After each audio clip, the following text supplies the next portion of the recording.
Hello viewers, Rana diary চ্যানেলের পক্ষ থেকে আমি পড়ি।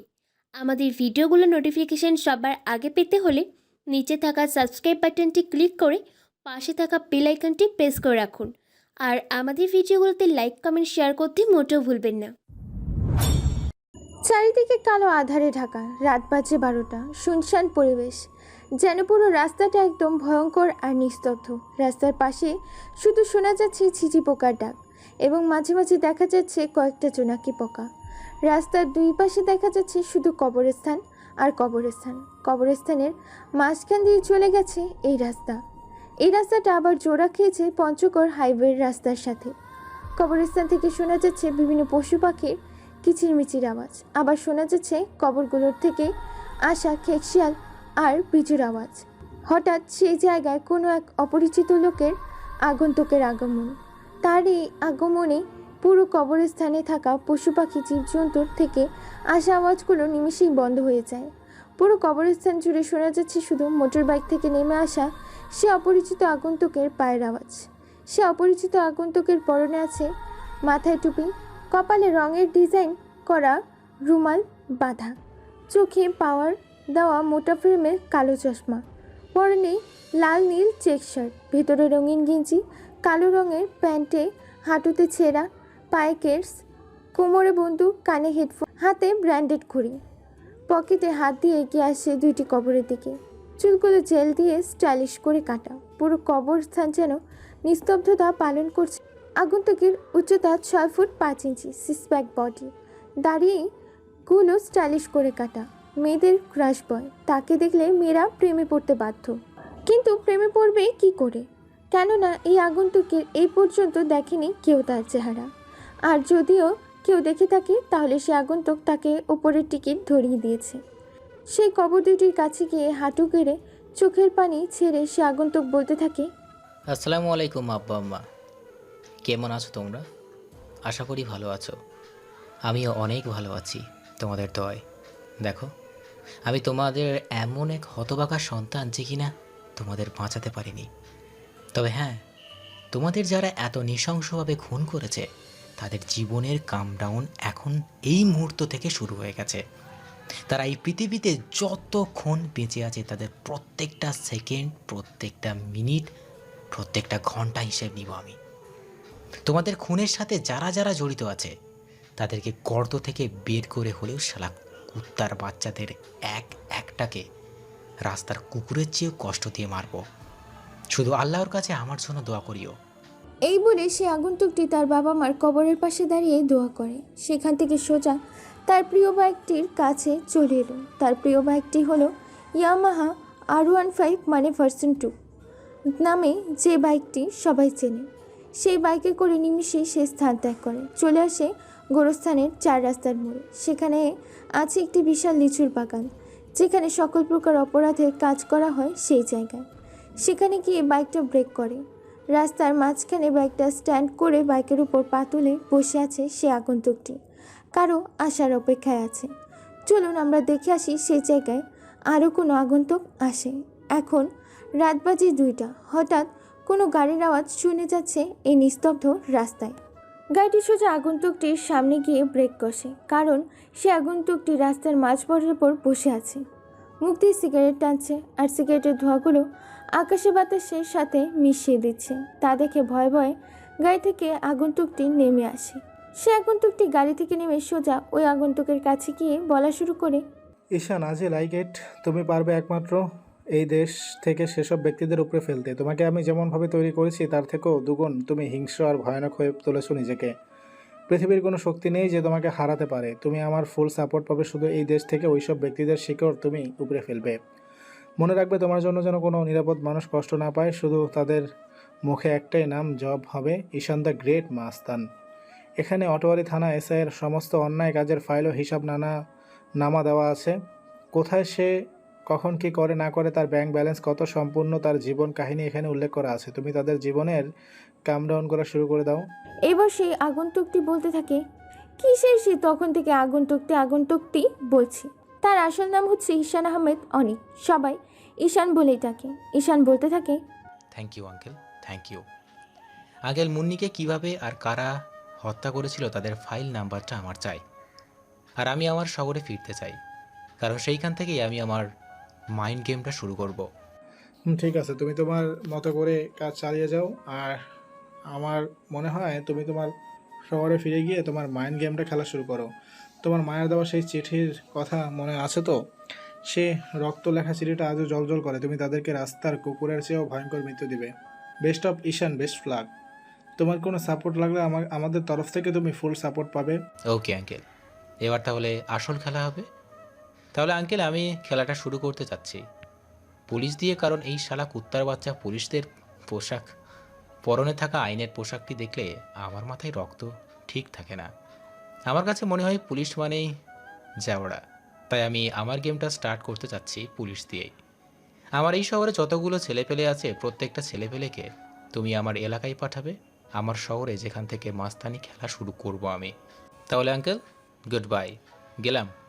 ওকে ঈশান, বেস্ট অফ লাক। তুমি তোমার মতো করে কাজ চালিয়ে যাও। এই বলে সে আগন্তুক দুটি সেখান থেকে চলে গেল। আর আপনাদের জানার ইচ্ছে করছে না কে এই আগন্তুক দুটি? চলুন তাহলে আপনাদের সে আগন্তুক দুটির অতীত থেকে ঘুরিয়ে আনি। দিনটি ছিল ডিসেম্বর মাসের বুধবার। সকালে কিচিরমিচির আওয়াজে ঘুম ভাঙে আমাদের গল্পের নায়কের। ঘুম থেকে উঠে দেখে তার এলাকার মানুষ ছুটে যাচ্ছে কোনো এক গন্তব্যে। তারও ইচ্ছা হয় সেই গন্তব্যে যাওয়ার, তাই সে তার এলাকার মানুষের সাথে সেই গন্তব্যের উদ্দেশ্যে রওনা দেয়। গিয়ে দেখে সেই জায়গায় অনেক বড় একটা ঝামেলা হয়েছে। ঝামেলা হলো জমি দখল, মানে একজনের জমি আরেকজন চাষ করে খাচ্ছিল। যার জমি সে হঠাৎ করে আজকে জমিটা দখল করে ঘরবাড়ি সে জমির উপর তুলে। তাই এলাকার মানুষ ছুটে যাচ্ছিল ঘটনাটা দেখতে। এই ঘটনাটার পর সেখানে পুলিশ আসে তদন্ত করে। যারা মাটি দখল করে খাচ্ছিল তাদের দলে তারা নিজে দুই ভাই, আর যে ঘরবাড়ি তুলেছে তাদের দলে পুরো এলাকাবাসী। এইভাবে কেটে যায় বেশি কিছুদিন। একদিন হঠাৎ তারা দুই ভাই মানে ইউসুফ আর আনোয়ার, তারা পুরো পরিবার এবং কিছু ভাড়াটে গুন্ডা নিয়ে আসে ঘরবাড়ি ভাঙতে। কিন্তু এলাকাতে অনেক মানুষ থাকার কারণে তারা পেরে ওঠে না মিজানুরের সাথে। আপনারা ভাবছেন মিজানুরটা আবার কে? আরে ভাই, মিজানুর হলো সেই যে বর্তমান ঘরবাড়ি তুলে মাটি দখল করে রেখেছে। তারপর তাদের মাঝে অনেক মারামারি হয়, দুই দলে অনেকে আহত হয়। মার খেয়ে দুই দলে ঠান্ডুগাঁও মেডিকেলে ভর্তি হয়। তারপর আর কি অনেক কাপ ঝাপ করার পর বিকেলের দিকে পরিবেশ ঠান্ডা হয়। কিছুদিন পর তারা দুই ভাই মিলে পরিকল্পনা করে যে তারা সেখান থেকে কীভাবে ঘরবাড়ি এবং এলাকার মানুষকে আইনি সাহায্যে কাবু করবে। তাহলে আর কি, চলুন শুনে আসি তাদের দুই ভাইয়ের কথোপকথন। ও হ্যাঁ, ইউসুফ হলো ছোট আর আনোয়ার হলো বড়। এবার ইউসুফ বলতে থাকে, দেখ ভাইয়া, মাটি বেঁচে হলেও আমি ওদেরকে জেল খাটাবো। এখন তুমি কি বলতে চাও তাহলে? শালাগিলা আমাদেরকে মারবে? আমার বউ আর বৌমার আগে হাত দিয়েছে তারা, তাদের যে কোনো মূল্যে হলেও শালা জানোয়ারের বাচ্চাদেরকে জেল খাটাবো। কিন্তু দেখ, এত বড় এলাকার মানুষের সাথে কি আমরা পেরে উঠব? টাকা থাকলেও কিন্তু টাকা দিয়ে সবকিছু হয় না। সেদিন দেখলি না তাদের একটা চিৎকারে এলাকার পুরো মানুষ চলে আসছিল? আরে ভাই, পৃথিবীটাই বর্তমান টাকার খেল। টাকা দিয়ে না হয় এমন কোনো কাজ নেই পৃথিবীতে। আরে চাচা, তুমি শুধু দেখো আমরা কি কি করতে পারি। বাবা তো বলল সব ব্যবস্থা করবে। এখন মাটি বেচা আর কোনো উপায় নেই, কারণ হাতে কোনো ক্যাশ টাকা নেই। এতক্ষণ যে কথা বলল সে হলো ইউসুফ এর বড় ছেলে, নাম তার রাজু। রাজু এতক্ষণ ওপরে কথাগুলো বলল। এবার ইউসুফ তার ছেলের কথা শুনে বলতে থাকে, হ্যাঁ ভাই, মাটি বিক্রি করতে হবে। 3 কোটি টাকার মাটি পেতে গেল তো কয়েক লাখ খরচ করতেই হবে। আচ্ছা ঠিক আছে, মাটিটা না হয় বিক্রি করলাম, কিন্তু কিভাবে কি করবি তুই? সেই সব নিয়ে তোমাকে ভাবতে হবে না। তুমি শুধু আমার সাথে হ্যাঁতে হ্যাঁ নাতে না, ব্যাস বাকি সব আমি করছি। আর আমি যে পরিকল্পনা করেছি সেটা হলো আমাদেরকে সব প্রথম ওই শালা মিজানুরের দলে ফাটল ধরাতে হবে। মানে সবাইকে টাকা লোভ দেখাতে হবে। আর টাকা এমন জিনিস যে টাকার গন্ধে সবাই পাগল হতে বাধ্য। তারপর আমাদের করতে হবে সেটা হলো এলাকার কিছু বড় বড় নেতাদের টাকা দিয়ে কিনে নিতে হবে, যাতে তারা আমাদেরকে সাপোর্ট করে। এরপর তাদেরকে দিয়ে আমরা আমাদের গুটি সাজাবো। মানে আমাদের কেনা টাকায় যে সমস্ত লোক থাকবে তাদেরকে ওই শালা জানোয়ারের বাচ্চা মিজানুরের দলে পাঠাবো আমাদের ইনফর্মার হিসাবে। Good idea. একই বলে বাপকা বেটা। তারপর কিনবো রাজনীতিবিদী কিছু নেতা, কারণ তাদের সাপোর্ট আমাদের অনেক প্রয়োজন পড়বে। তারপর একই সাথে কিনবো পুরো আটোয়ারির উপজেলার সার্বিক চেয়ারম্যানকে। তারপর পুরো আটোয়ারি থানা, সেখানে আটোয়ারি থানার ওসি এবং সেক্রেটারিকে কিনতে পারলেই কেল্লা ফতে। বাহ, আমার ভাই এবং ভাতিজার মাথায় যে এত বুদ্ধি তা তো আমি জানতাম না। তাহলে এখন মাটি বিক্রি করে আমাদের প্ল্যান অনুযায়ী কাজ করতে হবে। তার আগে একটা কাজ করতে হবে, থানায় গিয়ে অপরাধী বানাতে হবে তাদেরকে। মানে তাদের নামে থানায় গিয়ে কেস করতে হবে, পুলিশ তাদেরকে রেড করবে। কি ঠিক আছে তো? হুম, তাহলে কাজে লেগে পড়া যাক। এই বলে ইউসুফ আর আনোয়ার তাদের পুরো ফ্যামিলি নিয়ে একটা নিকৃষ্টতম প্ল্যান করলো। প্ল্যান অনুযায়ী তারা কাজ করতে লাগলো। টাকা দিয়ে সবাইকে তারা কিনে নিয়েছে, আইন কিনে নিয়েছে, প্রশাসন কিনে নিয়েছে, নেতা কিনেছে এবং এলাকার মানুষদের কিছু কিনে নিয়েছে গোয়েন্দা হিসেবে। একদিন হঠাৎ করে পুলিশ সেখান থেকে রেড করে, মানে যেখানে ঘরবাড়ি তুলেছিল সেখানে পুলিশ রেড করে আর সেখানে একজনকে ধরে। তারপর পুরো এলাকার মানুষ ভেঙে সেখানে যায়। পুরো এলাকার মানুষের পুলিশদের চারপাশ দিয়ে ঘিরে ধরে যাতে পুলিশরা এখান থেকে বের না হতে পারে। তারপর পুলিশকে একজন মুরব্বী জিজ্ঞেস করে, আপনারা যেখানে আমাদেরকে ধরতে এসেছেন, আমাদের নামে কে কেস করেছে, কোন কেস করেছে, আর যদি কেস ওই করে থাকে তাহলে কেস যে করেছে তার ওয়ারেন্ট কাগজ দেখান। ওয়ারেন্ট কাগজ যতক্ষণ না দেখাবেন ততক্ষণ আমরা আপনাদের এখান থেকে একটা ছেলেপেলেকেও নিয়ে যেতে দিব না। এখানে লাশের পর লাশ পড়বে, তারপরেও এখান থেকে একজনকেও উঠিয়ে নিয়ে যেতে পারবেন না। এই মিয়া বেশি কথা বললে আপনাকেও নিয়ে যাব। ওয়ারেন্ট কাগজ ছাড়াই নিয়ে যাব। কি করবেন আপনি? আইনের কাজে বাধা দিতে আসবেন না। আইনের এমন মার পেজে ঢুকাবো যে সারা জীবন মনে রাখবেন। হঠাৎ কোথা থেকে যেন এলাকার পুরো মহিলার দল সেখানে উপস্থিত হয় এবং পুলিশদের চারপাশ দিয়ে ঘিরে ফেলে এবং একজন মহিলা বলে ওঠে, ও আচ্ছা, তাই নাকি? আপনাদের এত বড় সাহস, এত ক্ষমতা? তাহলে নিয়ে যান দেখি, দেখি আপনাদের কত ক্ষমতা। কাকে নিয়ে যেতে পারেন এখান থেকে, দেখি আপনাদের ক্ষমতা। এটা বলে সাথে সাথে পুলিশরা যে ছেলেটাকে ধরেছিল তাকে গাড়িতে তুলতে গেলে পুরো এলাকার মহিলা তাদেরকে ঘিরে ধরে এবং শেলি নামে সেই মহিলাটি বলে ওঠে, এই ধরে শালাদের, আমাদের এখান থেকে কাগজ ছাড়া মানুষকে তুলে নিয়ে যাবে? এত বড় সাহস! শালাগুলোকে ধরে গণধোলানি দিবি আজকে। এটা বলার সাথে সাথে পুরো এলাকা মানুষ পুলিশের উপর ঝাঁপিয়ে পড়ে। শুধু চারিদিকে ধুমধাম শব্দ হচ্ছে। পুলিশদের এই কী মায়ের! পুলিশগুলো মায়ের খেয়ে ধুমই পাচ্ছে না, মহিলাদের সাথে পেরে উঠছে না, এত মায়ের মারে মহিলারা। তখন সেই শৈলী নামের মহিলাটি একটি পুলিশের কলার ধরে আর থাপড়াতে থাপড়াতে বলে, কিসের শালা, এখন কেমন লাগছে? আর নিয়ে যাবি ওয়ারেন্ট ছাড়া কাগজ? আর কাউকে এখান থেকে নিয়ে যাবি? কাটাই নামের একজন মহিলা আরেকটা পুলিশকে ধরে মারতে থাকে। শুধু শোনা যাচ্ছে ঠাস ঠাস। তারপর এলাকার সব মহিলা একত্রে জড়ো হয়ে পুলিশদের একত্রে মারে। পুলিশদের মায়ের আওয়াজ শুধু এটাই শোনা যাচ্ছে। অন্যদিকে একজন পুলিশ লুকিয়েছিল, সে ভয়ে আর এদের মায়ের দেখে সামনে এগিয়ে না গিয়ে গাড়ির ভেতর বসে থেকে থানার ওসিকে ফোন করে আর বলে, স্যার এখানে একটা বড় সমস্যা হয়ে গেছে। স্যার আমাদেরকে এখানে মারতেছে। এই এলাকার মানুষ অনেক ভয়ঙ্কর স্যার। এলাকার সব মহিলারা মিলে আমাদের পুলিশদের মারছে। স্যার আপনি ইমিডিয়েটলি আরও এখানে পুলিশ ফোর্স পাঠান। কি ওদের এত বড় সাহস! আমি 5টা থানার পুলিশ এখনই পাঠাচ্ছি। তাদেরকে মেরে সুতাই দেবে, যাকে যেভাবে পাবে তাকে সেখানে পাঠাবে। কোনো সমস্যা নেই, কে মারা যাচ্ছে কে মরছে সেটা দেখার দরকার নেই, মেরে সুতোই দেবে মেরে। জি স্যার, আপনি তাড়াতাড়ি পুলিশ ফোর্স পাঠান। এখানকার অবস্থা পরিস্থিতি খুবই খারাপ স্যার। আমাদের জীবন নিয়ে এখানে টানাটানি পড়ে গেছে, তো তাড়াতাড়ি আপনি পুলিশ পাঠান। ওকে ঠিক আছে, আমি এখনই 5টা থানার সব পুলিশদের ওখানে পাঠাচ্ছি। তোমরা যে করেই হোক যে কোনো একজনকে তুলে আনো, পারলে পুরো এলাকার মানুষকে তুলে আনবে। এটা বলে ওসি 5টা থানার পুলিশদের এখানে কল করে আসার জন্য। অন্যদিকে এখানে যে সব পুলিশ মার খাচ্ছে তারা শুধু বলতেছে, ও আম্মা ও আব্বা গো, বেঁচে থাকলে আর এখানে আসবো না। এবারের মতো আমাদের ছেড়ে দাও গো আপা।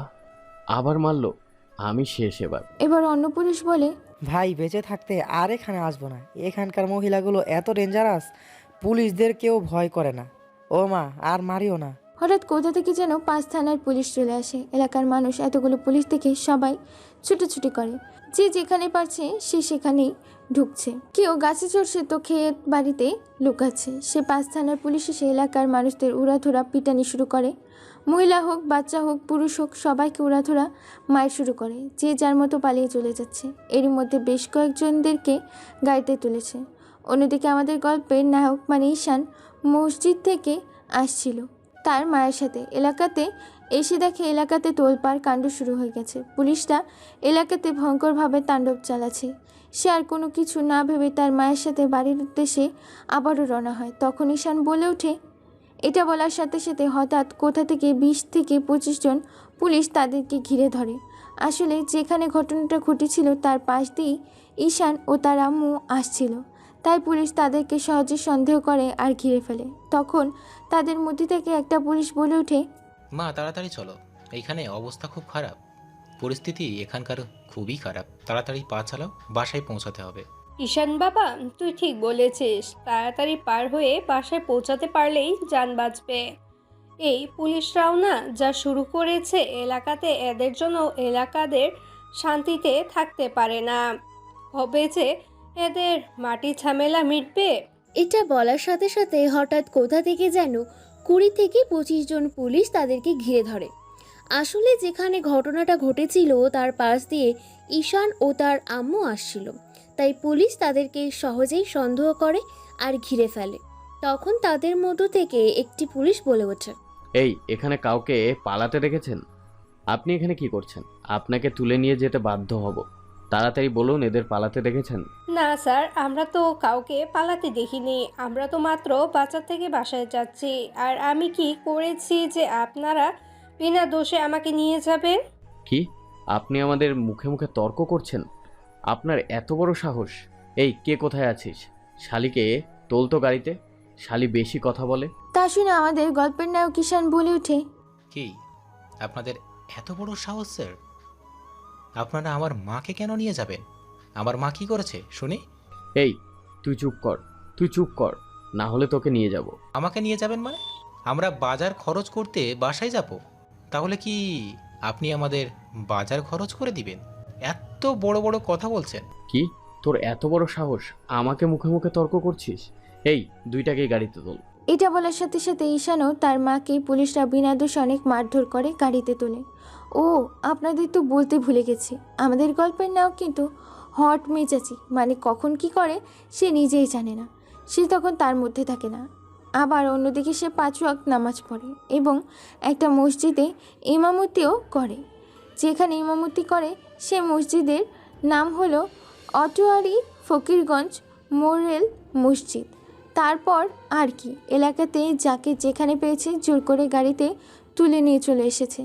সে অপরাধ করুক আর না করুক, এবং অনেক মারধর করেছে। রাতে থানায় ওসি সবাইকে জিজ্ঞাসাবাদ করতেছে। সবাইকে জিজ্ঞাসাবাদ করার শেষে আসে ঈশানদের ডাকে। ঈশানকে নিয়ে যাওয়া হয় ওসির সামনে। বলতে থাকে, কি রে, পুষকে দেখতে তো ঠিক না, তোর এত বড় সাহস যে তুই পুলিশের গায়ে হাত দিস? এটা শুনে ঈশান বলতে থাকে, মাইন্ড ইওর ল্যাঙ্গুয়েজ স্যার, ভদ্রভাবে কথা বলুন। আর আমি পুলিশকে চিনি না, ওকে? আমি কোনো পুলিশের গায়ে হাত দিইনি, বরং পুলিশরা আমাদের বিনা অপরাধে ধরে এনেছে। তাছাড়া আপনি তো ঘুষ খেয়ে নির্দোষ মানুষকে ধরে এনেছেন। এই কথাটা শুনে ওসি ঈশানের গালে ঠাস ঠাস করে 2টা থাপ্পড় লাগিয়ে দেয় আর বলে, শালা পুষকে চিকনার বাচ্চা কথাকার, তোর এত বড় সাহস যে তুই আমাকে ঘুষ করবো বলছিস? এই শোন, এর নামে এমন কেস লিখবি যাতে এর কমপক্ষে 3 মাস জেল হয়। আর শোনো, তোমার 5 জন কোর্টের বিরুদ্ধে সাক্ষী দেবে যাতে এর শাস্তি হয়। সালা ওসির পুত, তোর এত বড় সাহস, তুই এই ঈশানকে মারলি? তোকে আমি দেখে নিব শালা ওসির পুত। কি তোর এত বড় সাহস, তুই আমাকে গালাগালি করছিস? আরও কি না আমাকে হুমকি দিচ্ছিস? চল তোকে আজকে পুলিশের শ্লোঘা কাকে বলে বুঝাবো। তারপর তারা একে একে ঈশানকে অনেক মারে।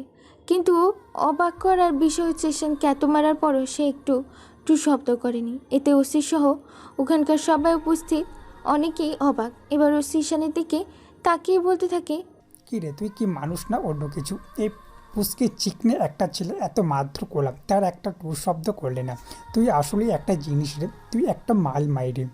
ওরে ওসি, তোর আর কি ক্ষমতা? আল্লাহ আমাকে ধৈর্য ধারণ করার ক্ষমতা দিয়েছে, বুঝেছিস? বুঝেছি রে, বুঝেছি। আমি একটা বুঝতে পারছিলাম যে তোর মতো একটা পুষকে চিকুনেকে কে এত বড় একটা মসজিদে ইমাম বানালো তোকে। কিন্তু যাই হোক, শুক্রবার যে তুই নামাজ পড়েছিলিস না, আমার খুব ভালোই লেগেছে। চলুন তাহলে 2 দিন আগের কাহিনী শুনিয়ে আনি। আজ শুক্রবার ঈশান ফজরের সময় ঘুম থেকে উঠে নামাজ পড়ে গোসল করে, খাওয়া দাওয়া করে মসজিদে নামাজ পড়ার উদ্দেশ্যে বেরিয়ে পড়ে। তারপর 12টা থেকে 30টার মতো আজান দেয়। মসজিদে নামাজ পড়িয়ে সবার উদ্দেশ্যে কিছু কথা বলে। দেখুন, আপনি চিরকাল বেঁচে থাকবো না, এটা আমাদের থাকার জায়গা না। পৃথিবীটা একটি মরীচিকা মাত্র।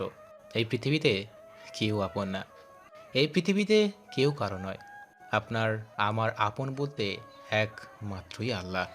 তিনি আমাদের পৃথিবীতে পাঠিয়েছেন তার গোলামি করতে। আপনারা বেশি বেশি দোয়া পড়ুন, সূরা পড়ুন, 5 ওয়াক্ত নামাজ পড়ুন, রোজা রাখুন, জাকাত দেন। তবে এদের মধ্যে আল্লাহ তাআলা পছন্দ করেন যে কথাগুলো, সেগুলো হলো আস্তাগফিরুল্লাহ পড়বেন 3 বার, আলহামদুলিল্লাহ পড়বেন 33 বার, সুবহান আল্লাহ পড়বেন 33 বার, আল্লাহু আকবার পড়বেন 33 বার। তবে হ্যাঁ, আপনাদের নিয়ত ঠিক রাখতেন। 2 দিনের ফ্ল্যাশব্যাক অফার। দেখতে দেখতে রাত পেরিয়ে সকাল হয়েছে। সকালে সবাই কোর্টে তোলার জন্য গাড়িতে ওঠায়। তারপর তাদের সবাইকে কোর্টে তোলা হয়। কোর্টে তোলার পর তাদের জামিন হয় না, কারণ তারা সরকারি অফিসারের গায়ে হাত দিয়েছে, অর্থাৎ তারা পুলিশকে মারধর করে। তারপর আরও নানান মিথ্যে কেসে তাদেরকে ফাঁসানো হয়েছে, তাই তাদের কারো জামিন হয় না। এভাবে দেখতে দেখতে 2 সপ্তাহ কেটে যায়, কিন্তু কারো কোনো খবর নেই। অন্যদিকে ঈশান নিয়মিত 5 ওয়াক্ত নামাজ পড়ে আল্লাহর কাছে দোয়া করে আরও অনেক কিছু। আজ আবার তাদের কোর্টে তোলা হবে। এভাবে দেখতে দেখতে একে একে সবারই জামিন হয়ে যায়, কিন্তু শুধুমাত্র থেকে যায় ঈশান, কেননা ওসি তার নামে অনেকগুলো কেস লিখেছিল, আর কেসগুলো করেছে ইউসুফ আওনার। তারা ষড়যন্ত্র করে ঈশানকে এখানে 3 মাসের জেলে রাখার ব্যবস্থা করতে চায়, তাই আজকে আর ঈশানের জামিন হয় না। এভাবে কেটে যায় আরও 2 সপ্তাহ। এরই মধ্যে ঈশানের সাথে তার পুরো ফ্যামিলি এবং অনেকেই আসে দেখা করতে। ঈশান জানে যে এখন বুদ্ধি না খাটালে তার জামিন হবে না, তাই সে তার কিছু বন্ধু ছেলেদের বলে, শোনো, বর্তমান কেসটা যে জজের আন্ডারে আছে, তারা পুরো ফ্যামিলির ব্যাকগ্রাউন্ড আমি জানতে চাই। প্লিজ তোমরা ব্যবস্থা করো, না হলে আমাকে এইখানে সারা জীবনে পৌঁছে মরতে হবে। তার পুরো ফ্যামিলিতে কে কে আছে, কে কি করে, তার পুরো ডিটেলস আমি চাই। তোমরা যে করেই হোক 2 দিনের মধ্যে আমাকে সব কিছু এনে দিবে, এবং পারলে তার পুরো ফ্যামিলির ফোন, টেলিফোন যত কিছু আছে সব ল্যান্ডলাইন কেটে দিবে, এবং ফোনগুলো চুরি করে নিয়ে আসবে। সব কিছু অফ করে রাখবে, যেন জর্জ আর তার পুরো ফ্যামিলি কোনো যোগাযোগ না থাকে। ওকে? ঠিক আছে ঈশান, তুমি কোনো চিন্তা করো না, আমরা এদিকে সব ব্যবস্থা করছি। তোমাকে যে করেই হোক আমরা জেল থেকে বের করবই। তোমাকে তো মিথ্যা কেসে ফাঁসাছে, তুমি চিন্তা করো না, আমরা তোমাকে সব কিছু জানাবো। এই বলে সেখান থেকে তারা চলে যায় এবং ঈশানের প্ল্যান অনুযায়ী তারা 2 দিনের মধ্যে সব কিছু করে ফেলে এবং ঈশানকে সব কিছু জানায়। অন্যদিকে তারা সবাই প্ল্যান করে যে কীভাবে ঈশানকে জেলে আটকে রাখা যায়। চলুন তাহলে তাদের প্ল্যানটা শুনে আসি। আরে ভাই ওসি, তোমাকে এতগুলো টাকা দিলাম কিসের জন্য? শুধুমাত্র জেলে একজনকে আটকাতে পেরেছো, বাকিগুলো তো সব বেরিয়ে আসলো। ইসুপ, তুই ঠিক বলেছিস। ওসি সাহেব, আপনি তো কিছু করতে পারলেন না, সবাই তো বেরিয়ে আসলো। এখন শুধু একজনকে আটকে রেখেছি, এও যদি বেরিয়ে আসে কালকে, তাহলে কি করব? দাঁড়ান, আমাকে ভাবতে দিন। আপনারা আমাদের যথাসাধ্য অনেকগুলো উকিল উঠিয়ে দিন। আমি আমার 5 জন পুলিশকে বলে দিচ্ছি ঈশানের বিরুদ্ধে যেন তারা 5 জনই মিথ্যা সাক্ষী দেয়, আর আপনারা আপনাদের মতো করে আপনাদের উকিলকে সব কিছু খুলে বলুন, তারা যেন কেসটা তাদের মতো হ্যান্ডেল করে ফেলতে পারে, তাহলে সব ঝামেলা মিটে যাবে। ঠিক আছে? আমরা তো আমাদের পক্ষে 15 জন উকিল ঠিক করেছি, যে করে হোক তাকে আটকাতে হবে। ওসি সাহেব, তাহলে আপনি আপনার 5 জন পুলিশ অফিসারকে সময় মতো কালকে ওখানে পাঠিয়ে দেবেন। আমরা এদিকে আমাদের মতো উকিলদের ঠিক করে রাখছি, ঠিক আছে? ওকে, ঠিক আছে।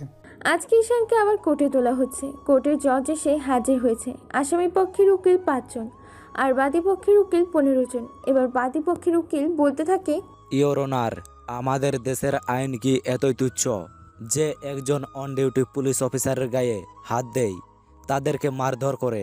এটা কি আমাদের দেশের আইন? কাঠগোড়ায় দাঁড়িয়ে থাকা আসামিটি পুলিশকে আক্রমণ করে, পুলিশকে আহত করে, অনেক মারধর করে।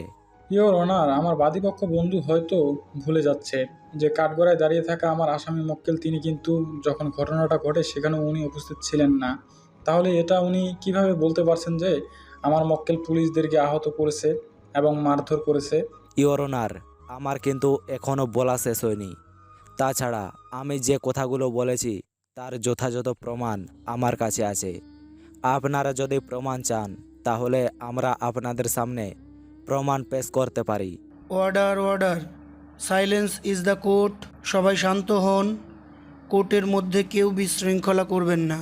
আচ্ছা, আপনি যে বলছেন আসামির বিপক্ষে সকল প্রকার প্রমাণ আপনার কাছে আছে, তাহলে যেসব প্রমাণ আপনি কোর্টের সামনে পেশ করুন। ইওর অনার, ঘটনাস্থলে সেদিন পুলিশরা আসামি ধরতে গিয়েছিল, কিন্তু আসামিকে ধরতে গিয়ে পুলিশরা আহত হয়ে ফিরে আসে। ইওর অনার, তাহলে আমি সর্বপ্রথম পুলিশ কনস্টেবল রফিককে কাঠগোড়ায় আসার জন্য অনুরোধ করছি। পুলিশ কনস্টেবল রফিক মিয়া হাজির। তাকে কাঠগড়ায় আসার জন্য অনুরোধ করা হচ্ছে। এই নিন, ধরুন। যাহা বলিব সত্য বলিব, সত্যিও বলিব, মিথ্যা বলিব না। মিস্টার রফিক, আপনি তো একজন পুলিশ কনস্টেবল, তাই না? আগে হ্যাঁ, আমি একজন সাধারণ পুলিশ কনস্টেবল।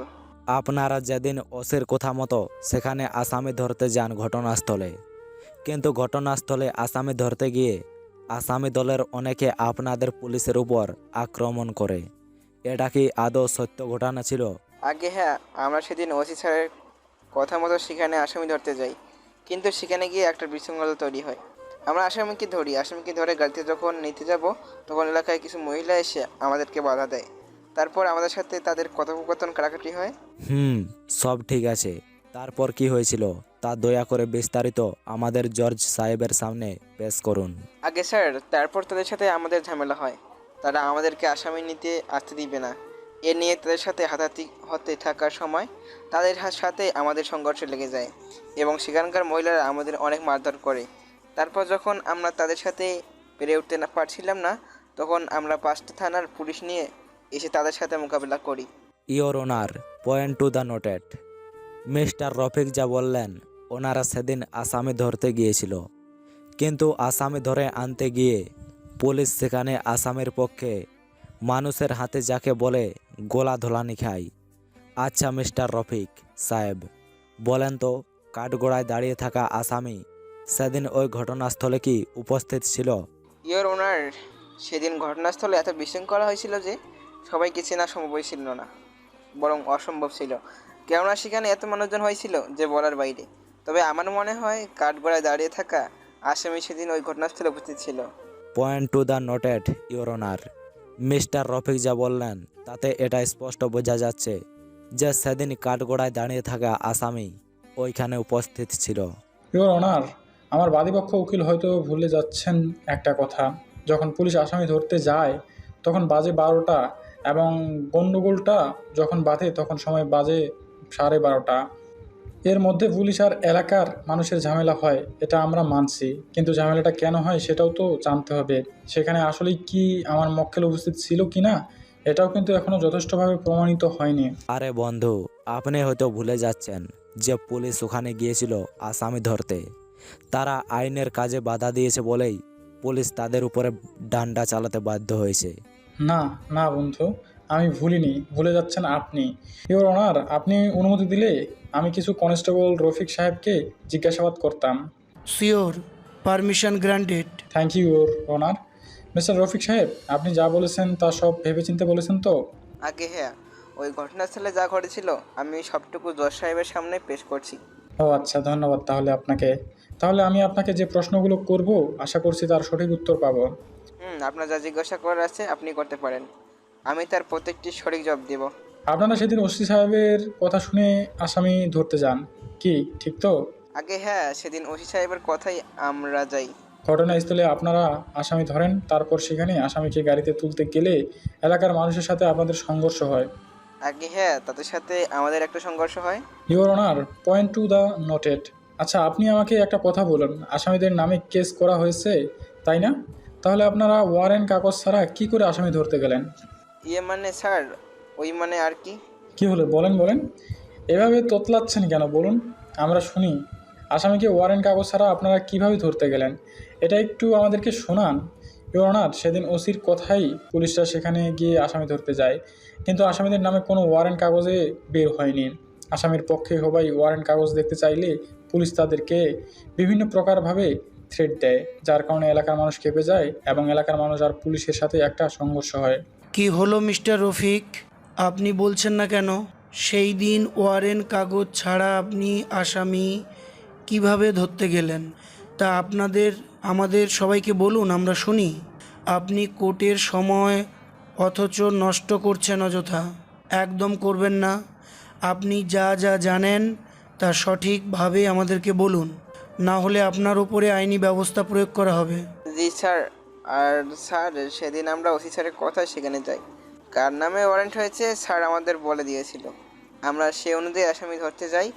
সেখানে আমরা আসামি ধরতে গিয়ে যখন গাড়িতে তুলতে যাব, ঠিক তখন এলাকার মানুষ আমাদের গাড়িতে আসামি তুলতে দেবে না। তাদেরকে আমরা ওয়ারেন্ট কাগজ দিয়েছি, তাদের নামে কেস ওয়ারেন্ট হয়েছে, তারপরেও তারা আমাদের উপর আক্রমণ করে।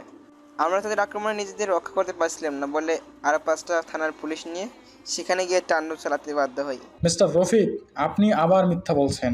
আপনি কোর্টে দাঁড়িয়ে একজন আইনের পুলিশ অফিসার হয়ে, আইনের রক্ষক হয়ে আপনি আইনের অপব্যবহার করছেন। এটা কি হচ্ছে ইওর অনার? উনি একজন ভিকটিমের উপর চেঁচামেচি করতে পারেন না। উনি একজন সরকারি পুলিশ অফিসার, উনি কেন মিথ্যা বলতে যাবে? আইন রক্ষা করাটা তাদের দায়িত্ব। আর সেদিন সেখানে কাঠগড়ায় দাঁড়িয়ে থাকা আসামি ওই জায়গায় মানে ঘটনাস্থলে উপস্থিত ছিল। আগে জি স্যার, সেদিন কাঠগড়ায় দাঁড়িয়ে থাকা আসামি মানে মিস্টার ঈশান ওই দিন ঘটনাস্থলে উপস্থিত ছিল। আর উপস্থিত ছিল বলে আমরা তাদেরকে সেখান থেকে তুলে নিয়ে আসি, এবং কাউকে এমনিতেই তুলে আনতাম না, তারা পুলিশের গায়ে হাত তোলে। তারা ওয়ান ডিউটি পুলিশ অফিসারকে সেখানে গণধোলাই দেয়, তাই তাদেরকে ধরে নিয়ে আসা আমাদের।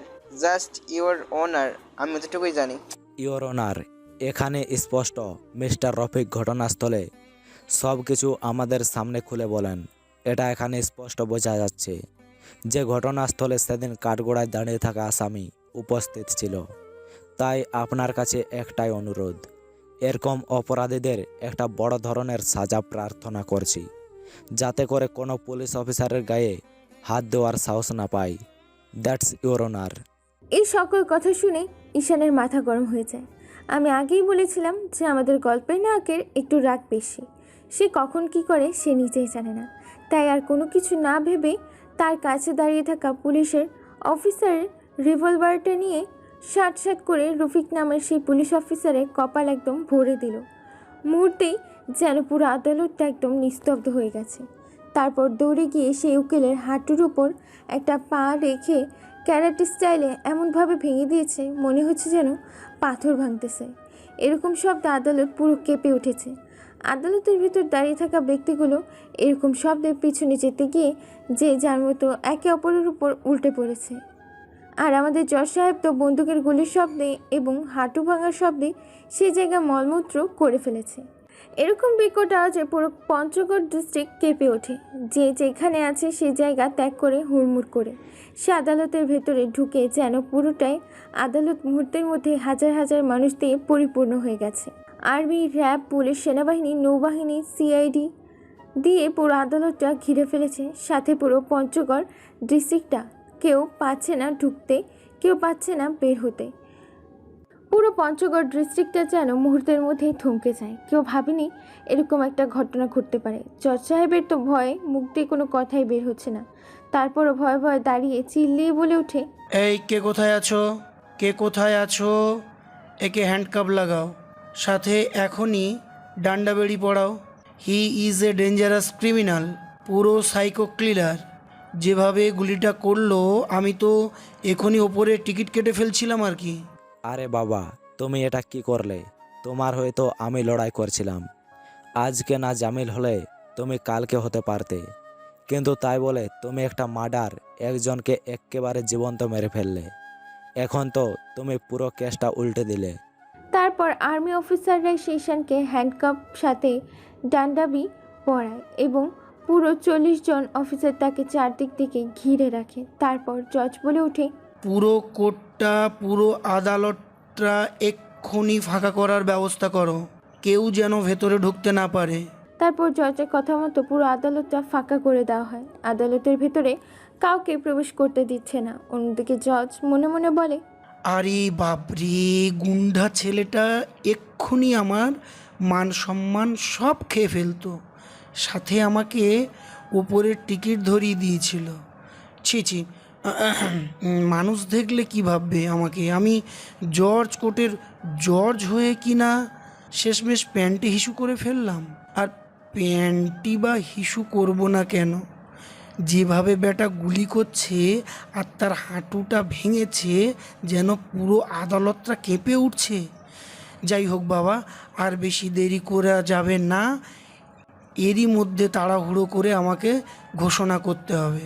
কথায় আছে, চাচা আপন জীবন বাঁচান। এই শোনো তোমরা, আসামিটাকে এখানে সবাই পাহারা দেবে, এ যেন কোনো রকম আর অন্যায় না করতে পারে। আমি একটু ফ্রেশ হয়ে আছি, এসে এর আজকের আমি ঘোষণা করব। অন্যদিকে ঈশানের জন্য তার পুরো এলাকার মানুষ চিন্তা করছে আর বলতে থাকে, আমার ছেলেটা একদম বদমেজাজে আছে। আমি ভাবতেই পারিনি সে একটা মাদ্রাসার পড়ুয়া ছাত্র হয়ে কিনা শেষমেশ একজন পুলিশকে হত্যা করলো, সাথে একজন উকিলের হাঁটুটা ভেঙে দিল। আমার ছেলের এত সাহস, আর আমি মা হই সেটা জানতেও পারলাম না। ঈশান তো আমাদের সবাইকে চিন্তায় ফেলে দিল। সে এরকম একটা কাজ করবে আমি ভাবতে পারিনি। অবশ্য আমি এটা আগে থেকেই জানতাম যে সে মিথ্যা সহ্য করতে পারে না। আর ওই উকিল তার নামে এত সব মিথ্যা বানিয়ে বানিয়ে বলছে যে, আর ওই পুলিশ অফিসার তো তার মতোই, কেননা যেটা নয় সেটা বলছে। আরে তোমরা এত সব কি বলছো, একটু চুপ করবে প্লিজ? এমনিতেই টেনশনে আমি বাঁচি না, তোমরা আবার দাঁড়াও, আমি উকিল সাহেবকে ফোন করে এখানে আসতে বলি, দেখি এরপর ব্যাপারটা কি হয়। উনি কি বলেন আমরা শুনি একটু। এরপর মিজানুর সাহেব তার উকিলকে কল করে তাদের কাছে আসতে বললেন। কিছুক্ষণের মধ্যেই উকিল এসে বলতে শুরু করলো, আরে ভাই মিজানুর সাহেব, আপনি বলবেন না যে ঈশান সেই ছেলেটি একটু বদমেজাজি, সে মিথ্যা সইতে পারে না। তাহলে আমি কেসটা একটু অন্যভাবে হ্যান্ডেল করতাম, কিন্তু কে জানে যে আমার মক্কেল এটা মার্ডার করে ফেলবে। আর যেভাবে মার্ডারটা করেছে, সাথে আমার বাদী পক্ষ উকিলের হাঁটুটা ভেঙেছে, মনে হচ্ছে সে কোন গ্যাং লিডার। তাহলে উকিল সাহেব এখন করণীয় কি? আসলে সে একজন হুজুর আর একটা মসজিদে ইমামতি করে, সে কখনো মিথ্যাকে প্রশ্রয় দেয় না। আর পুলিশ যায় নাই তাই বলছে, সাথে ওই উকিল তো একটার পর একটা মিথ্যা বলে যাচ্ছে। তাই হয়তো সে আর নিজের আর কি কন্ট্রোল না করতে পারেনি, সেটাকে উপরের টিকিট ধরিয়ে দিয়েছে। সাথে ওই উকিলটাকে সারা জীবনের জন্য হাঁটাচলা বন্ধ করে দিয়েছে। আমার তো মনে হয় হাঁটাচলা আমার বাদী পক্ষ উকিলের হয়নি, হয়েছে আমার মক্কেল ঈশানের। এখন থেকে কারাগারে পচে মরার দিন, কেননা সরাসরি জজ সাহেবের সামনে মার্ডার একটা করেছে। এখন কেসটা যে আমি কিভাবে হ্যান্ডেল করব নিজেই বুঝতে পারছি না। উকিলের এই কথা শুনে ঈশানের মা বলে ওঠে, উকিল সাহেব, আপনি আমার সহজ সরল ছেলেটাকে বাঁচান দয়া করে। প্রয়োজনে আমরা মাটি বেচে তার পিছনে খরচ করতে রাজি আছি। তারপরে আপনি আমার ছেলেটাকে জেল থেকে বাইরে বের করার ব্যবস্থা করুন। আচ্ছা, আমি দেখি কি ব্যবস্থা করতে পারি। আপনার কোনো টেনশন করবেন না, আপনারা বাইরে থাকুন, কারণ আপনাদের আর ভেতরে যেতে দেবে না। ওখানে এখন সব সরকারি কর্মকর্তারা থাকবে। এই বলে উকিল সাহেব সেখান থেকে চলে গেলেন। কোর্টের ভেতরে জজ সাহেবও হাজির হয়েছেন কোর্টের ভেতরে। অন্যদিকে কোর্টের ভেতরে police, RAB, army, CID officer, পুরো সরকারি অফিসার আর সরকারি কর্মকর্তা দিয়ে আদালত ভরপুর। এবার জজ বলে ওঠে, এ কেসের রায় আজকে শুনানি দেওয়া হবে, কেননা আমরা সামনেই আসামি একজন সরকারি পুলিশ অফিসারকে হত্যা করেছে, সাথে একজন উকিলকে আহত করেছেন। যেহেতু সব আমার চোখের সামনে প্রমাণিত হয়েছে, তাই আর কোনো কিছু প্রমাণ ছাড়াই এই কেসের রায় ঘোষণা করা হইবে। এটা শুনে আসামি পক্ষের উকিল বলে ওঠে, জর্জ সাহেব, আমার কিছু বলার আছে। এ কেসের এমনি এমনি শুনানি দাও তো ঠিক হবে না। সেই পুলিশ অফিসার মিথ্যা বলছিল এবং আমার বাদীপক্ষ উকিল দুজনে মিলেই কেসটাকে মিথ্যা মায়াজালে ফাঁসাচ্ছিল বলে তো আমার মক্কেল এই কাজটা করতে বাধ্য হয়।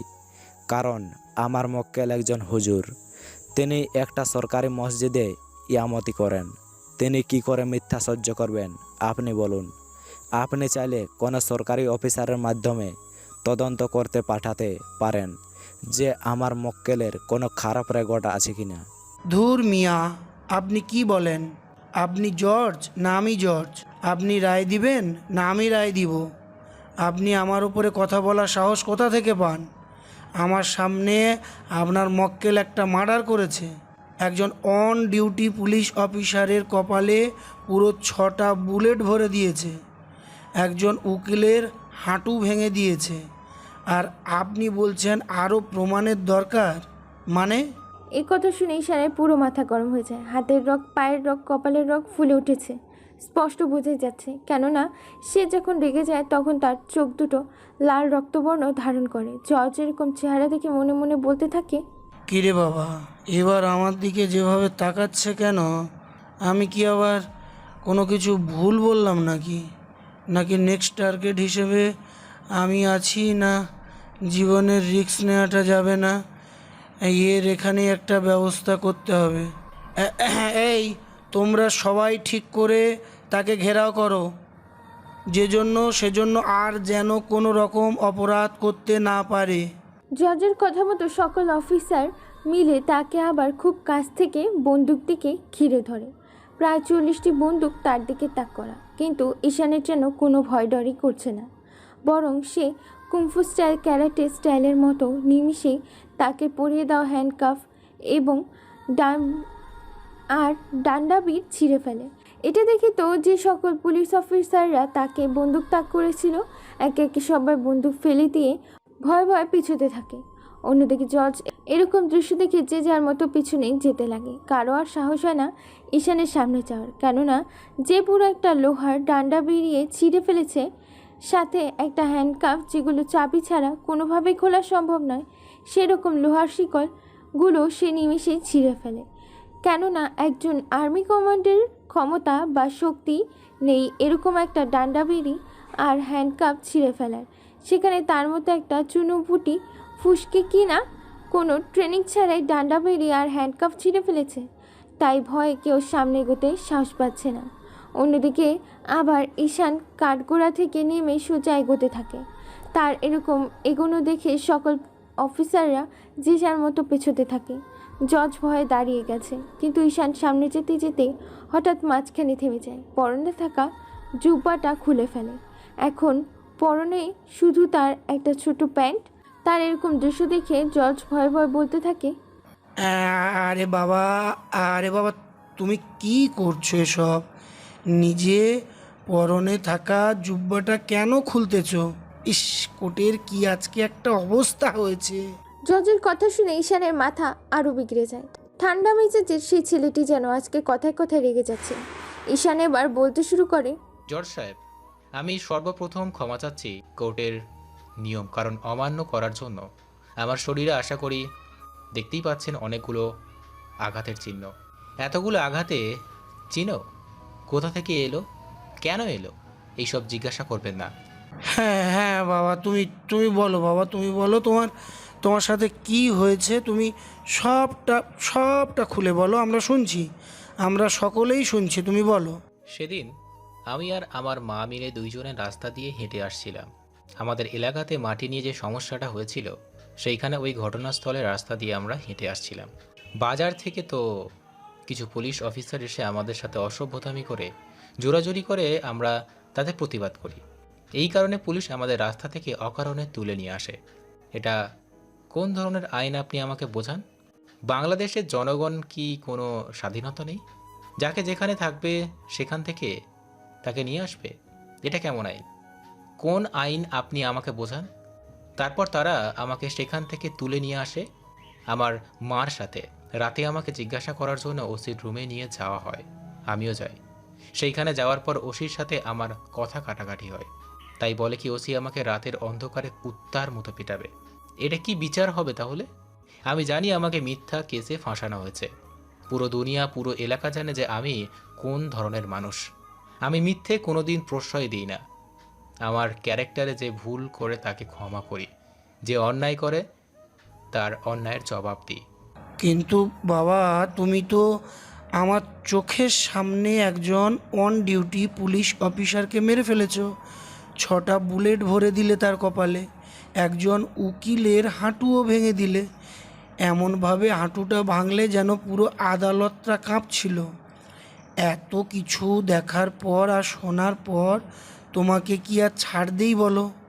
তাছাড়া তোমাকে দেখে একদম ক্রিমিনাল মনে হচ্ছে না।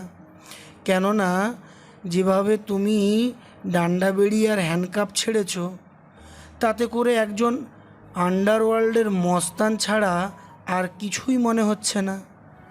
একজন আর্মি কমান্ডো এই ডান্ডা বেড়ি আর হ্যান্ডকাপ এভাবে ছিঁড়তে পারবে না, যেভাবে তোমার মতো চুনোপুটি কিনা এটা করে দেখেছে। তাহলে তোমার কথা কি করে বিশ্বাস করি বলো? জজ সাহেবের এমন কথা শুনে ঈশান এগিয়ে এসে চিল্লিয়ে চিল্লিয়ে বলতে থাকে, জর্জ সাহেব, অনেক হয়েছে আর না। এখন আমি যেটা বলবো সেই অনুযায়ী কাজ না হয় আমি নিজেই নিজেকে মেরে ফেলবো। আর না হলে আমি যাদের কারণে আজকে এই উপস্থিত মধ্যে রয়েছি তাদের প্রত্যেক কয়টিকে মেরে নিজে মরবো এবং শেষে আপনাকে ফাঁসিয়ে যাব। এই কথা শুনে জর্জ সত্যমতো খেয়ে যায় আর মনে মনে ভাবতে থাকে, আরে বাবরে বাপ, একে বেশি ঘাঁটা যাবে না। এ যত তাড়াতাড়ি সম্ভব কেসটা এখানেই ডিসমিস করতে হবে। তাছাড়া সবার জীবন কিন্তু একটা মায়া আছে এবং কেউ কারো আপনজনকে হারাতে চায় না, তাই না জর্জ সাহেব? যেমন আমি আপনার পরিবারের কাউকে কি হারাতে চান না তো? এবং ধরুন আপনি গাড়ি নিয়ে বাসার উদ্দেশ্যে যাচ্ছেন, হঠাৎ একটা গাড়ি কোথা থেকে এসে যেন আপনার গাড়িটাকে দুমড়ে মুচড়ে উড়িয়ে দিল এবং আপনি গাড়ি তুলে চাপায় পুড়ে গেলেন, শুটকি হয়ে গেলেন, তো আপনি কি করবেন? তাছাড়া বেশি কেউ নেই, আছে শুধু বৃদ্ধ মা আর বাবা, সাথে বউ আর এক মেয়ে, তাই না স্যার? ঈশানের মুখের কথা শুনে জর্জ সহ সেখানে উপস্থিত থাকা সবাই অবাক। সে জেলের মধ্যে বসে থেকে কি করে তার পুরো ফ্যামিলির ব্যাকগ্রাউন্ড বলে দিতে পারলো, কেননা কেউ জানে না যে তার পরিবারে কে আছে। শুধু এতটুকুই জানে যে তার একটা পরিবার আছে। জর্জ ঈশানের কথা শুনে থতমত খেয়ে যায় আর মনে মনে বলতে থাকে, মানে ওই আর কি। আচ্ছা, এই ছেলে আমার সম্বন্ধে এত কিছু কি করে জানে? নাকি সে আমাকে কোনো ইঙ্গিত দিয়ে বোঝাচ্ছে যে আমার পুরো পরিবার বিপদে? না, একবার ফোন করে দেখি তো। এরপর জজ সাহেব ফোন দেয়, কিন্তু ফোন দিয়ে দেখে শুধু সুইচ অফ আর সুইচ অফ। তা দেখে ঈশান বলে ওঠে, কি স্যার, কোনো সমস্যা নাকি? এটা বলে ঈশান মনে মনে হাসতে থাকে আর বলতে থাকে, পাবেন কি করে স্যার, কেননা তারা তো আগেই আপনার ফ্যামিলি থেকে সকল ফোন আর ল্যান্ডলাইন কেটে দেয়। অন্যদিকে জজ সাহেব মনে মনে ভাবতে থাকে, না, তার মানে আমার ফ্যামিলির মানুষের কিছু হয়নি। না, তার মানে এই ঈশান নামের আসামিটাকে বেকসুর খালাস দিতে হবে, না হলে আমার পরিবারের ক্ষতি হতেও পারে। তাদের কিছু হয়ে গেলে নিজেকে তো কোনো দিন ক্ষমা করতে পারবো না আমি। না, আমাকে এক্ষুনি কেসের রায় ঘোষণা করতে হবে। তারপর জজ নিজে মনে মনে কথা বলে তার রায় ঘোষণা করতে শুরু করলো। আমি এখনই এই কেসের রায় ঘোষণা করব। সবাই silence please. Order please, silence please. কাঠগড়ায় দাঁড়িয়ে থাকা আসামি ঈশানের বিরুদ্ধে যে অভিযোগ করা হয়েছে তা এই কোর্ট মিথ্যা ঘোষণা করছে, কেননা ঈশান নামের সেই ছেলেটি একজন মসজিদের ইমাম এবং তার বিরুদ্ধে কোনো রকম এখনও প্রমাণ সেরকম পেশ করা যায়নি। আর এখানে যে মার্ডারটা করা হয়েছে এবং উকিলের হাঁটু ভাঙা হয়েছে সেটা সম্পূর্ণ একটা অ্যাক্সিডেন্ট বলে ঘোষণা করা হচ্ছে, কারণ পুলিশ কনস্টেবল আর মিস্টার উকিল সাহেব সম্পূর্ণ মিথ্যে কথা বলেছিলেন। তাই কাঠগড়ায় দাঁড়িয়ে থাকা ঈশান নামের আসামিটাকে বেকসুর খালাস প্রদান করা হচ্ছে। এই কেসটা এখানেই মুলতবি ঘোষণা করা হলো।